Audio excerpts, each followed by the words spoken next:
या UPSC prelims में आपको कैसे फॉलो करना है और आपको कैसे सफलता मिलेगी, मैं इसकी गारंटी देता हूँ। सफलता 100% मिलेगी, सिर्फ आप इसको फॉलो कर लीजिए बस। और यकीन मानिए 2025 के पेपर में 60 या 65 प्लस क्वेश्चन इन्हीं टॉपिक से आएंगे, और जो कट ऑफ के ऊपर आना है वो मैं आपको आज बताने वाला हूँ, ठीक है। और एरिया और थीम्स में अंतर क्या होता है उसको समझते हैं हम।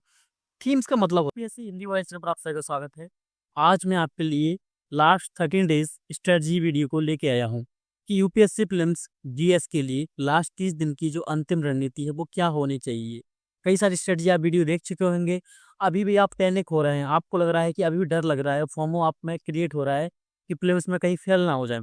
तो मैं आपके हर एक डाउट को आज क्लियर करने वाला हूँ, और मैं गारंटी देता हूँ इस चीज़ की, मैं लिख के दे सकता हूँ इस चीज़ की गारंटी। मैं जो आज आपको ट्रिक्स बताऊंगा, जो चीज़ मैं आपको बताऊंगा आज, उस पर अगर आपने काम कर लिया अच्छे से, मैं जो बताऊंगा उस पर अच्छे से आपने एग्जीक्यूट कर लिया, उस चीज़ को क्रियान्वित कर लिया, तो आपको फेल करने वाला कोई नहीं है, सिर्फ आपकी किस्मत को छोड़ के, ठीक है।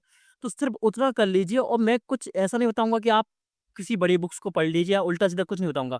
सिंपल सी चीज़ बताऊंगा, लेकिन मुझे पता है वो सिंपल सी चीज़ भी हर कोई फॉलो नहीं करेगा, और फॉलो नहीं करेगा तो वो जाके सीधा सा क्या एग्जाम से बाहर हो जाएगा। और एग्जाम के केस से आपको कट ऑफ के ऊपर आना है वो मैं आपको आज बताने वाला हूँ, ठीक है। तो आपके बहुत सारे डाउट्स हैं, तो उन डाउट्स को मैं आज क्लियर करने वाला हूँ, ठीक है।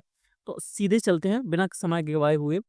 सबसे बहुत सारे क्वेश्चंस आपको आ रहे होंगे कि करंट प्लस बीएस स्टैटिक में क्या हमको एवरेज करना चाहिए, या कैसे इसको मैनेज करें दोनों को, करंट को कैसे आप टैकल करेंगे और स्टैटिक को कैसे आप टैकल करें, ठीक है। तो इसके पीछे मैं हर एक सब्जेक्ट वाइज वीडियो बता चुका हूँ, तो वो आप वीडियो जाके देख सकते हैं, डिस्क्रिप्शन में आपको लिंक मिल जाएगी यूट्यूब पर इसी वीडियो के नीचे। लेकिन उससे पहले मैं आपसे कुछ क्वेश्चन पूछना चाहता हूँ, तो वो ये है, वो आपको उसके आंसर्स पता होंगे, ठीक है। तो आपका पहला क्वेश्चन ये है कि यूपीएससी जीएस में करंट और स्टैटिक का जो एवरेज है वो कितना होता है। तो आप सभी का आंसर क्या होगा, 70-30। स्टैटिक 70% और करंट अफेयर्स 30। और बहुत सारे स्टूडेंट अगर इससे क्या, अगर इस चीज़ को नहीं मान रहे होंगे कि नहीं सर इससे ज़्यादा होता है, 50-50 हो जाता है, तो गलत, आपने तरीके से आज तक पढ़ा ही नहीं। अगर आप अच्छे से पढ़ ले होते, स्टडी पार्ट आपका अच्छे से तैयार होता, तो आप ये चीज़ कभी नहीं बोलते कि सर करंट अफेयर्स 50% आता है, कभी नहीं आता।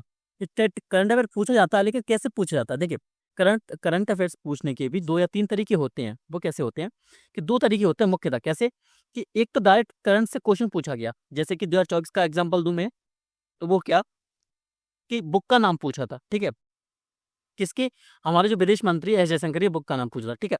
ये हुआ कि डायरेक्ट करंट, ठीक है, ये हो गया direct current affairs. Second current affairs क्या होता है कि करंट अफेयर्स को लिया और उसका क्या किया इन्होंने, उसको बेस बना के उसका स्टैटिक पार्ट को पूछ लिया, ठीक है।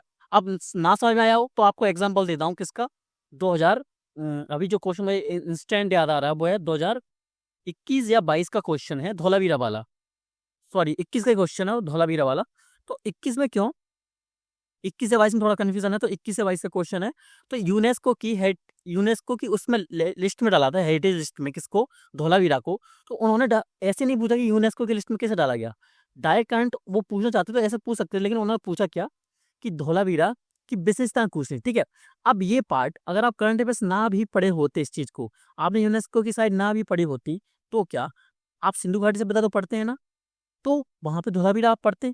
तो धौलावीरा की तो एक अलग ही विशेषता थी ना, कि यहाँ पे नगर जो न्यू वो थी, जो जल प्रणाली वो बहुत उन्नत थी। हर एक चीज में लिखा है, लूसेंट में लिखा है आपके, मतलब छोटी सी बुक में लिखा है आपके। तो स्टैटिक पोर्शन बहुत इंपॉर्टेंट होता है। तो मैं आज से आप ये बोलूंगा कि देखिए, जैसा एग्जाम में इसका पोर्शन आता है, जैसे एवरेज आता है, कैसे 7-30 या 75-25 अनुपात एवरेज ये आता है, तो आप इसी एवरेज से इन दोनों को अपना टाइम दीजिए कि 75% टाइम किसको दीजिए, स्टैटिक पार्ट को, और 25 करंट अफेयर्स को। लेकिन अभी भी समझ में नहीं आ रहा कि स्टैटिक में क्या पढ़ा, करंट अफेयर्स में क्या पढ़ा। मैंने सभी डाउट्स क्लियर किए हैं सब्जेक्ट वाइज। हिस्ट्री में जो स्टूडेंट भटकते रहते हैं उनको वो वीडियो कभी मिलेगी ही नहीं, ना कोई टीचर आपको बताएगा। वो मैंने आपको बताया एविडेंस प्रूफ कि 12 क्वेश्चन में से 9 कुछ 10 क्वेश्चन आपके यहीं से आएंगे, और थोड़ी सी मेहनत के बावजूद आप 12 क्वेश्चन में से, हिस्ट्री में से अगर 12 क्वेश्चन आए थे 24 में, तो उसमें से आप 9 से 10 क्वेश्चन सही कर सकते थे, ठीक है। और यही एवरेज 2025 में भी रहेगा, लेकिन जिनको नहीं पता है वो क्वेश्चन सही नहीं कर पाएंगे। हिस्ट्री में अगर आप टॉपर्स की भी बात करो, तो हिस्ट्री में वो क्या बोलते हैं कि 15 क्वेश्चन में से 7 या 8 क्वेश्चन सही कर लो। मैंने बोला इससे ज्यादा हो सकते हैं सही, सोर्स आपको अच्छे से पता होना चाहिए, आपको उसका तरीका पता होना चाहिए कि उसको आपको कैसे पढ़ना है, ठीक है। तो ये हो गया आपका क्या, एवरेज हो गया करंट वर्सेस स्टैटिक का, ठीक है। तो स्टैटिक को 75% टाइम और करंट अफेयर्स को 30% टाइम आपको देना है। क्या सभी 365 पढ़नी है? नहीं पढ़नी है 365। मैं हर एक सब्जेक्ट में बता चुका हूँ, आप उनकी वीडियोस देख सकते हैं। ठीक है, 20 से 25 मिनट की वीडियोस हैं। क्यों? क्योंकि मैं हर उसमें एविडेंस देता हूँ, मैं आपको बिल्कुल एनालिसिस करके बताऊँ, एक-एक चीज़ पॉइंट आपको बताता हूँ, इसलिए थोड़ी क्या होती है वो वीडियोज़ लंबी हो जाती हैं। तो आप अगर टाइम वेस्ट ना करना चाहते हो तो 2x की स्पीड में उनको देख लीजिए, ठीक है? तो आपको हर एक सब्जेक्ट में पता चल जाएगा कि आपको पढ़ना क्या है। अब बुर ठीक है, पढ़ना क्या है? अब सही से रिवीजन नहीं हो पा रहा है, टेस्ट कितने दिन है, कई सारे कन्फ्यूज़न है, सर ये वाला सब्जेक्ट तैयार नहीं है, सर ये तैयार नहीं है, कौन-सा क्या पढ़ें, इंडियन ईयर बुक आ चुकी है, क्या उसको पढ़ें, मैथन क्लासेस पढ़ें, सर नए-नए कोर्स आ रहे हैं, नए-नए टेस्ट सीरीज़ आ रही हैं, नई-नई क्लासेस आ रही हैं, मैपिंग इन न्यूज़ कैसे पढ़ें, आईआर की क्लास ले लें, क्या करें? अभी कुछ नहीं करना है, मैं बोलूँगा सिर्फ वही करना है, ठीक है? अब मेरी बात क्यों माननी है? मैं वही बोलता हूँ कि मेरी भी बात मत मानिएगा, अगर मैं एविडेंस बेस्ड बात ना करूँ तो। क्यों? एविडेंस बेस्ड बात कैसे होती है कि मैं आपको सबूत दूँगा कि ऐसा ही होता है और ऐसा ही हुआ है कई सालों से और ऐसा ही 2025 में एग्ज़ाम आपका आएगा, ठीक है? वैसा ही करंट प्लस स्टैटिक वाला पार्ट आएगा कैसे? 70 टू 30 ये 65 हो सकता है, इससे कम नहीं हो सकता स्टैटिक वाला पार्ट, ठीक है? ओवरऑल ऐसे नहीं हो सकता कि 90 क्वेश्चन अब वो डायरेक्ट करंट से आगे नहीं आएँगे। क्यों? यूपीएससी जीएस वो आपको आईएएस बनाना चाहते हैं, ना कि सिर्फ़ अखबार वाला, ठीक है? ये चीज़ आपको समझ में आनी चाहिए। तो मैं आपको एक बहुत अच्छी मेथड्स बताऊँगा, सिर्फ़ उस मेथड को यूज़ करके आप प्रीलिम्स को आसानी से क्वालीफ़ाई करने वाले हैं इस साल, ठीक है? और आपको लिख के जाना है कमेंट में कि सर, मैं इस साल प्रीलिम्स क्वालीफ़ाई करूँगा या करूँगी। अगर आपने लिख लिया क्यों? ये मैं क्यों बोल रहा हूँ आपसे लिखने के लिए, सिर्फ़ कमेंट के लिए नहीं, नहीं। जब आप कमेंट करते हैं तो आप इस माइंड की जो साइकोलॉजी है वो मजबूत होती है, वो स्ट्रांग होती है। वो आपसे बोलती है कि ठीक है, मैंने अगर वादा कर दिया, मैंने अपनी ज़बान दे दी है तो मैं उसको पूरा भी करूँगा। लेकिन अगर आप ये बोलते नहीं, आप प्रॉमिस नहीं करते हैं, ठीक है? आपने कई बार खुद से प्रॉमिस किया होगा, उसको तोड़ भी दिया होगा। लेकिन जब आप किसी दूसरे व्यक्ति से प्रॉमिस करते हैं तो आप पर बर्डन या जो प्रेशर है, जो दाब है, जो दबाव है, वो बहुत ज़्यादा होता है, ठीक है? तो आज ही अगर आपको प्रीलिम्स क्लियर करना है और आपको लग रहा है कॉन्फिडेंस है आप में और आप में इतना जज़्बा है, आप में पैशन है, जुनून है यूपीएससी के लिए, तो आज लिख के जाना है कमेंट में कि sir I will clear UPSC prelims exam 2025, ठीक है? तो आपको ये लिख के जाना है। आप मैं आपसे मेथड की बात करता हूँ। उससे पहले मैं आपको ये बोलता हूँ कि ये 2 स्टैटिक वाले क्वेश्चन दिए हैं। अभी स्क्रीन को रोक के या स्क्रीनशॉट ले लीजिए।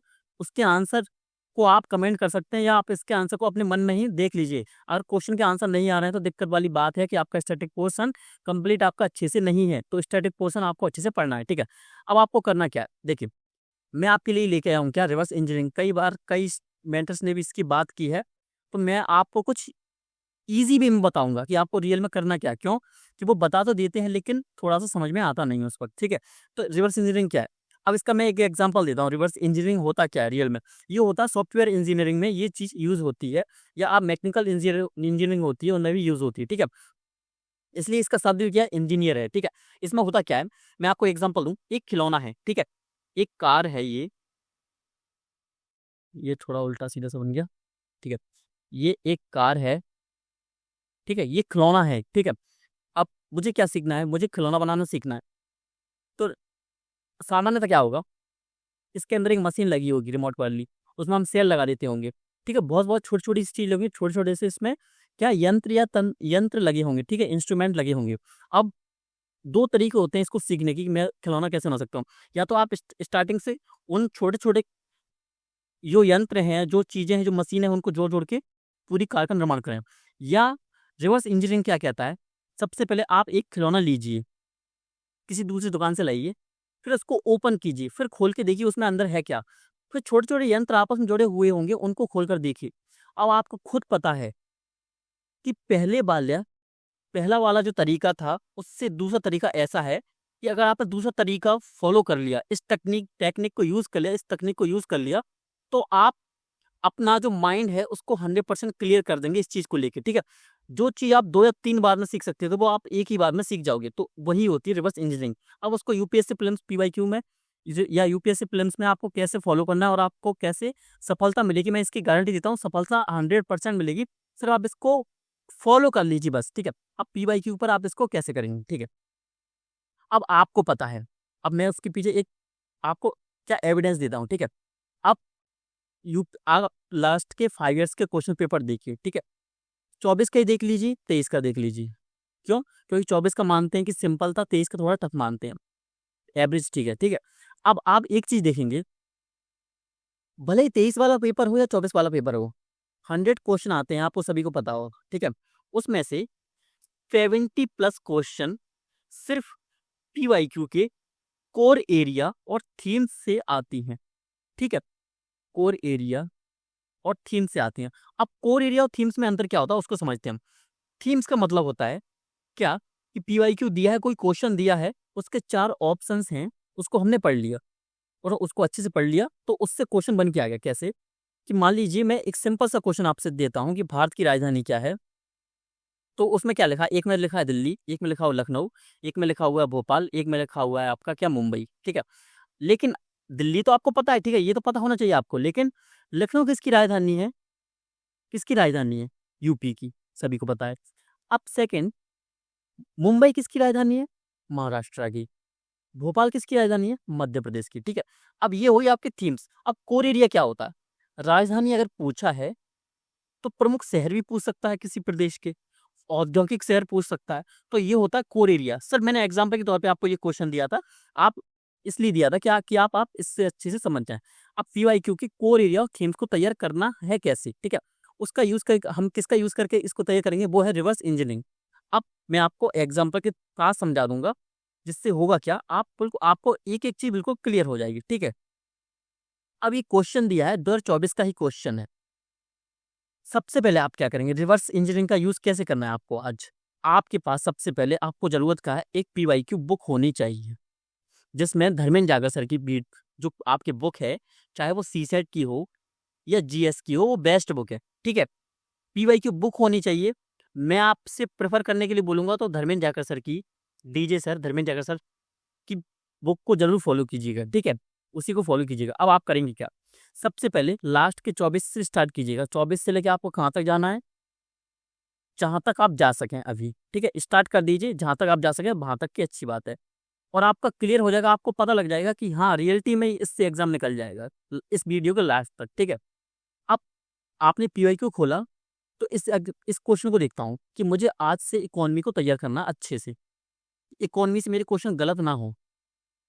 तो आपको पता है, अब आपने ये क्वेश्चन देखा, पहला क्वेश्चन इकोनॉमी का पहला क्वेश्चन, मान लीजिए मुझे 40वें नंबर पे मिलता है, 40वां क्वेश्चन है जो इकोनॉमी का पहला क्वेश्चन मिलता है। एग्जाम्पल दे रहा हूँ अभी मैं, ठीक है। अब मैंने इस क्वेश्चन को पढ़ा, मैंने इसका आंसर सही निकाल लिया, ठीक है। वो सही आंसर तो पता होना चाहिए। अब आप क्या करेंगे, एक पेज लीजिए, उसमें क्या लिखेंगे आप, बॉन्ड बाजार फर्स्ट लिखिए, सेकंड विदेशी मुद्रा बाजार, तीसरा मुद्रा बाजार, चौथा शेयर मार्केट या स्टॉक बाजार, ठीक है। अब आपके पास 4 टॉपिक हो गए, लेकिन आपको पता है ये 4 सब टॉपिक हैं, ना कि टॉपिक हैं। टॉपिक कौन सा है ये, आपका वित्तीय तंत्र, ठीक है, फाइनेंशियल मार्केट। तो फाइनेंशियल मार्केट में ये चारों चीजें आती हैं। अब फाइनेंशियल मार्केट को आपको क्या करना है, इस क्वेश्चन को पढ़ने के बाद इसका एक्सप्लेनेशन पूरा अच्छे से पढ़िए, जो कि धर्मेंद्र जागर सर की जो आपकी बुक है उसमें बहुत अच्छे से दिया हुआ है, ठीक है। अब आपको करना क्या है, उस टॉपिक को जिस सोर्स से आपने पहले पढ़ा हुआ है, उस सोर्स, उस बुक से, उस नोट से उस टॉपिक को पूरा अच्छे से पढ़ना है, बहुत अच्छे से हाईलाइट कर करके इंपोर्टेंट जो कीज हैं, इंपोर्टेंट जो फैक्ट्स हैं, कॉन्सेप्ट है, उनको हाईलाइट करके साथ में पढ़ना है। अब आपने किया क्या, आपने पीवाईक्यू पढ़ा, उसका एक्सप्लेनेशन पढ़ा, और उसका जो हमने क्या बनाए थे, 4 टॉपिक बनाए थे, सब टॉपिक्स, इन टॉपिक्स को, जो हमारा एक टॉपिक था कौन सा, फाइनेंशियल मार्केट, उसको पूरा अच्छे से पढ़ लिया, ठीक है। अब इसको मैंने अच्छे से पढ़ लिया, अब सिर्फ इतना ही काफी नहीं है। अब आप इसको क्या करेंगे, आप क्या करेंगे, घटना चक्र को उठाइए, उसमें जो क्वेश्चन, उसमें जो टॉपिक दिए होते हैं, उन टॉपिक्स को आपको 5 से 10 मिनट लगेंगे उस टॉपिक को पढ़ने में। जल्दी निकलती है ये क्यों, क्योंकि जो सोर्स आप पढ़ रहे होंगे उसमें ये आपका 70 to 80% concept of facts clear हो गए होंगे। बच्चे हुए 20% जो फैक्ट्स और एक्स्ट्रा जो कॉन्सेप्ट होंगे वो आपको उस टॉपिक में मिल जाएंगे, तो 5 से 10 मिनट लगेंगे सिर्फ। और जो आपको एक्स्ट्रा मिले सिर्फ उसको हाईलाइट कर देना है बस, ना कि नोट्स बनाना ना कुछ। अब आपको उस टॉपिक के 50 से 70 क्वेश्चन सॉल्व करने हैं बस, एमसीक्यूज घटना चक्र से, ठीक है। जिसके बाद दृष्टि की फिल्म प्रैक्टिस बुक हो वो उनको यूज कर सकता है, जिनके पास ना हो वो घटना चक्र को यूज कर सकता है। जिनके पास घटना चक्कर नहीं है वो क्या करें इस समय, तो पीडीएफ मिल जाती है आपको, कहीं पे भी व्यवस्था मिल जाएगी आपको टेलीग्राम वगैरह पे। तो घटना चक्र की व्यवस्था लगाइए और भले ही किसी चीज़ से आप उसको फॉलो कीजिए, लेकिन हर एक टॉपिक से 50 से 70 क्वेश्चन सॉल्व कर ली, ठीक है। अब ये हो गया मेरा क्वेश्चन तैयार। अब मेरी पीवाईक्यू तैयार हो गई, मेरी थीम तैयार हो गई, मेरी कोर एरिया तैयार हो गया, मैंने क्वेश्चंस की प्रैक्टिस कर ली।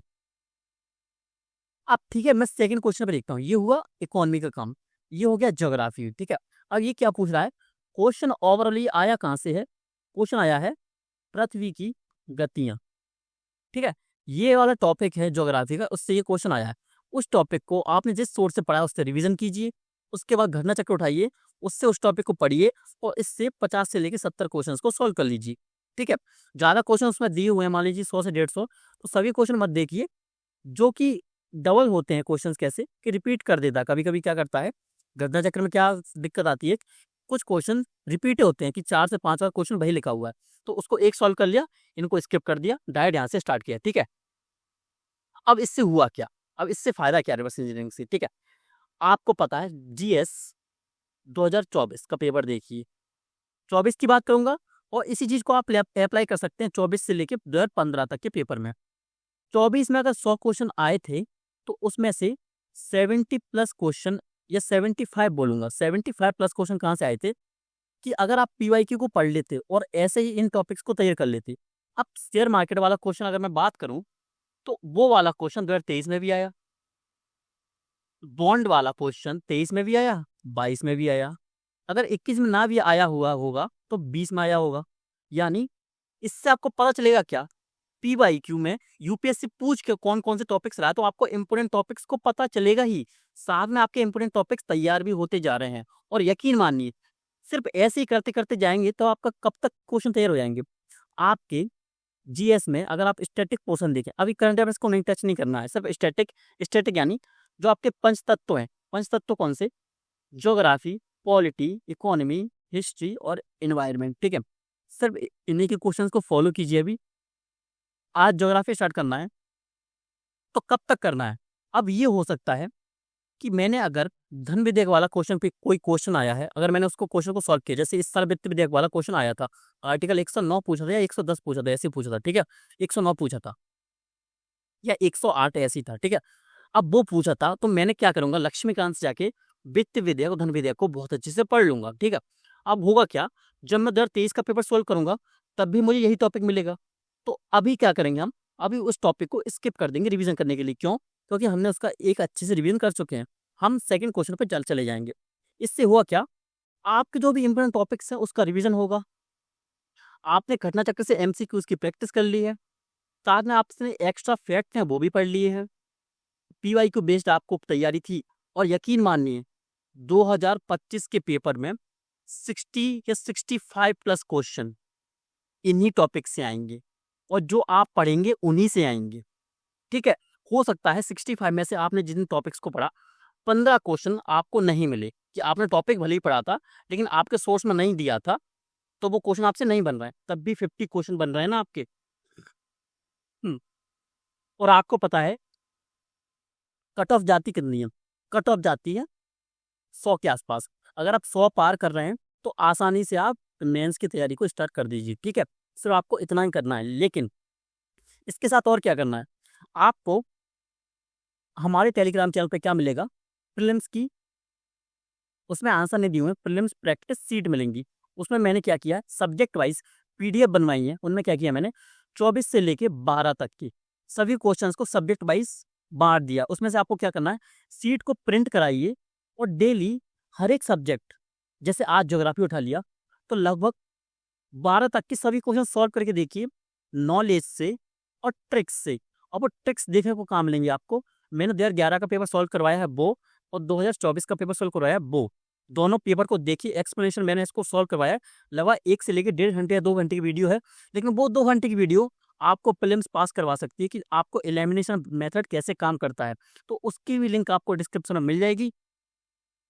तो नॉलेज बेस्ड आपको क्वेश्चन कंप्लीट करना है कि यहाँ से नॉलेज वेस्ट हो रहा है, और उसी क्वेश्चन को एलिमिनेशन मेथड पे सॉल्व करके देखना कि इसमें क्या कोई ट्रिक्स या लॉजिक लग रहा है क्या इसको सॉल्व करने में, क्या मैं लॉजिक के साथ इस क्वेश्चन को सॉल्व कर सकता था अगर मैं 2021 में एग्जाम देता तो? ठीक है, तो आपको इस तरीके से तैयारी करनी है बस। और सीसेट के बारे में अगर मैं आपको बताऊं तो सीसेट के बारे में मैं 2 वीडियोस बना चुका हूं अच्छे से। कौन सी? स्ट्रेटजी वाली 2 वीडियोस हैं, उसकी लिंक आपको डिस्क्रिप्शन में मिल जाएगी। सिर्फ सीसेट में इतना करना है, इसके अलावा आपको कोई फेल नहीं कर सकता, गारंटी मैं लेता हूँ। अभी वीडियो को सेव करके रख लीजिए, जैसे लाइक कर दीजिए वीडियो को, या आपको जो जैसे भी सेव करना बॉस लेटर में ना हो तो लिख के चली जाइए कि सर आपकी स्ट्रेटजी गलत है। मैं स्वीकार कर लूँगा इस चीज़ को कि स्ट्रेटजी गलत थी तो आप फेल हो ही नहीं सकते, क्योंकि हर साल ऐसे ही पास होते हैं स्टूडेंट और ऐसे ही पास होंगे। 25 वाले एग्जाम में ये पेपर भी ऐसा ही आएगा। कैसा भी पेपर आए, इजी आए, मॉडरेट आए और टफ आए, आपका सिलेक्शन होगा अगर आपने सीसेट की वो दोनों वीडियोस को फॉलो कर लिया। और साथ में जीएस के मैंने जो आपको रिवर्स इंजीनियरिंग वाली वीडियो आज जो बताया, मैंने आपको मेथड बताया, उस मेथड को अगर आपने फॉलो कर लिया, मैं गारंटी देता हूं अगर आज मैं भी एग्जाम देता तो मैं भी इसी मेथड को फॉलो करता। ठीक है, तो अगर खुद के ऊपर अप्लाई करके देखो, जब मैं आपके लिए कोई स्ट्रेटजी वीडियो बनाता हूं तब मैं सबसे पहले सोचता क्या हूं, अगर आज मैं एग्जाम दे रहा होता तो 30 दिन पहले मेरे मन में कौन से डाउट्स आते, मैं क्या करता अगर आज से मुझे पढ़ना होता तो। ठीक है, तो मैं खुद पे अप्लाई करके बताता हूँ आपको। तो यकीन मानिए अगर मैं खुद होता तो रिवर्स इंजीनियरिंग का यूज करके मुझे पता है कि मैं पर डे के लगभग 10 से 15 टॉपिक्स खत्म कर सकता हूँ। और आपको खुद पता होगा कि पूरा यूपीएससी का जो प्रीलिम्स का जो कोर्स है, जो आपका सिलेबस है, वो सिर्फ प्रीलिम्स के बेस्ड पर 60 से लेके 70 या 80 टॉपिक्स मानिए, 70 टॉपिक्स मानिए, 70 से 80 टॉपिक्स मानिए, जो कि जो 100 क्वेश्चन आते हैं आपके जीएस में और 2024 में आए थे, 2023 में आए थे और 2025 में आएंगे, इन्हीं 60 से 70 टॉपिक से उसमें 60 से 70 क्वेश्चन आते हैं। और मुझे पता है अगर मैं डेली के 10 टॉपिक्स भी अच्छे से तैयार करूंगा तो मेरे 10 दिन में सभी टॉपिक्स तैयार हो रहे हैं। इनके साथ मैंने एमसीक्यूज की प्रैक्टिस कर ली, साथ में मैं प्रीलिम्स की पीवाईक्यू को सॉल्व कर रहा हूँ, किसके बेस पर? नॉलेज बेस्ड पर और एलएमएस मेथड के बेस पर। तो इससे बेस्ट तैयारी और कोई करवा ही नहीं सकता। मेंटर्स कुछ बोलते रहे, टीचर्स कुछ बोलते रहे कि ये पढ़ लीजिए, वो पढ़ लीजिए, करंट अफेयर्स के पीछे अंधाधुंध मत भागिए। अब ब्लाइंडली भागना नहीं है बिल्कुल। ये बोल रहा है कि हमारा कोर्स लीजिए, मैं आईआर की मैपिंग करवा दूंगा। भाई आईआर मैपिंग भले आप करवा दो, कितने क्वेश्चंस आ जाएंगे? मैक्सिमम 5, मैक्सिमम, इतने कभी नहीं आते हैं, 2 या 3 क्वेश्चंस आते हैं बस मैपिंग से। उसके लिए आप भागे हुए हैं, मैराथन क्लासेस ले रहे हैं, लगातार पढ़ रहे हैं, पीडीएफ से पढ़ रहे हैं, टेलीग्राम पे जुड़े हुए हैं, नहीं करना है। सिर्फ स्टैटिक पोर्शन ही तैयार कर लीजिए बस। अगर वही तैयार नहीं है, करंट अफेयर्स कितना भी पढ़ लीजिए, सिलेक्शन नहीं होगा। मैं डायरेक्ट बोलता हूँ, ना कोई फिल्टर लगाता हूँ अपनी बातों में। मैं बोलूँगा स्टैटिक पोर्शन अगर आपका तैयार नहीं है तो सिलेक्शन नहीं होगा, और सिर्फ स्टैटिक पोर्शन भी तैयार है तो आपका सिलेक्शन कोई नहीं रोक सकता, भले करंट अफेयर्स का आपने एक भी क्वेश्चन ना पढ़ा हो तब भी। ये बात आपको अजीब लग सकती है, लेकिन मैं बोलता हूँ 24 के पेपर में अप्लाई कीजिए, 23 के पेपर में अप्लाई कीजिए इस चीज़ को। अगर आपने बेसिक भी अच्छे से पढ़ा होता, एनसीईआरटी अच्छे से पढ़ी होती, अपने सोर्स को अच्छे से पढ़ा होता, तब भी आप इजीली उस जीएस पेपर को क्लियरली उसको क्या कर सकते थे, सॉल्व कर सकते थे। उस पेपर को आराम से अपनी कट ऑफ से ऊपर आपके मार्क्स आ जाते। ठीक है, तो आप सब इतना कर लीजिए। बाकी सब्जेक्ट वाइज कौन सी, साइंस एंड टेक पर मैं बता चुका हूँ कि बेस्ट सोर्स कौन सा है, और पॉलिटी पर बता चुका हूँ। पॉलिटी में आपको क्या करना है, हिस्ट्री में सबसे बहुत अच्छी वीडियो बनाई है मैंने। ठीक है, हिस्ट्री और इन्वायरमेंट।